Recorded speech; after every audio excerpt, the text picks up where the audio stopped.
දවසක් දරු ප්‍රසූතියට ආසන්නව හිටපු ගැබිනි බවක් සහ ඇගේ සැමියා හරිම සතුටින් පන්සල් යන්න ලෑස්ති වුණා. එයාලා සුදු ඇඳුම් ඇඳගෙන නූපන් දරුවාට ආශිර්වාද කරන්න බෝධි පූජාවකට යන්න පිටත් වුණේ. කුඩා මෝටර් රථයේ යද්දී ඒ අම්මා Tamanගේ බඩ අතගාමින් සැමියා එක්ක hina වෙවි අනාගතය ගැන කතා කළා. අපේ පැටියා ආවම අපි ආයෙත් මේ පන්සලටම එන්න ඕනේ. ඇය කිව්වා. ඒත් ඒ හිනාව තිබුණේ විනාඩි කිහිපයයි. ඉස්සරහින් ආපු ලොකු ටිපර් රථයක් පාරේ එහා මෙහා වැනෙමින් වේගයෙන් ආවා. සැමියා වාහනේ අයිනට කරන්න හැදුවත් පාලනයෙන් තොර වුණු ඒ යකඩ ගොඩ අතිය ගහන සැනින් අර පුංචි කාර් එකේ වේගයෙන් හැප්පුණා. මේ සතුරුදායක ගමන ලේ විලක් මැද නතර වුණේ කාටවත් හිතා ගන්නවත් බැරි විදිහට.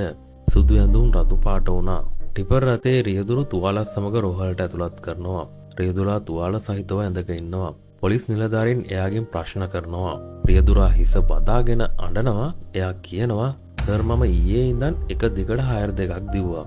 මට හොඳටම මහන්සි. හැස්සරන් ඉන්න බැරි තරම් නිදිමතයි.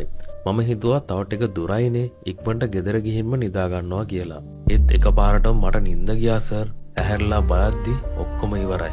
ඔබේ ඇස් පියවෙන එක තප්පරයකින් මුළු ලෝකයක්ම අඳුරු වෙන්න පුළුවන් කියලා ඔයාලට කවදාවත් හිතලා තියෙනවද? අපි හිතනවා තව ටිකයිනේ ගෙදර ගිහින්ම නිදා ගන්නවා කියලා.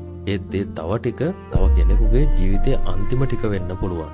එයාගේ ඒ තව ටික දුරයිනේ කියන සිතුවිල්ල නිසා මෙලොව එළිය දකින්න හිටපු පුංචි පැටියෙක්ටයි ඒ දරුවා දකින්න බෙරුම් පුරපු අම්මා කෙනෙක්ටයි ජීවිතය අහිමි වුණා. රියදුරාට තුවාල සනීප වේ. නඩු ඉවර වෙයි. ඒත් එයාට ජීවිත කාලෙම ඒ අහිංසක මුණවල් මතක් වෙද්දී එයාට ආයේ කවදාවත් සැනසීමෙන් නිදා ගන්න පුළුවන් වේද? මේ පණිවිඩය දුරගමන් සහ හයර දුවන සහෝදරයන්ටයි. වාඩ නිදිමත නම් මහන්සි නම් කරුණා කරලා වාහනේ පැත්තක නවත්තලා ටිකක් නිදා ගන්න.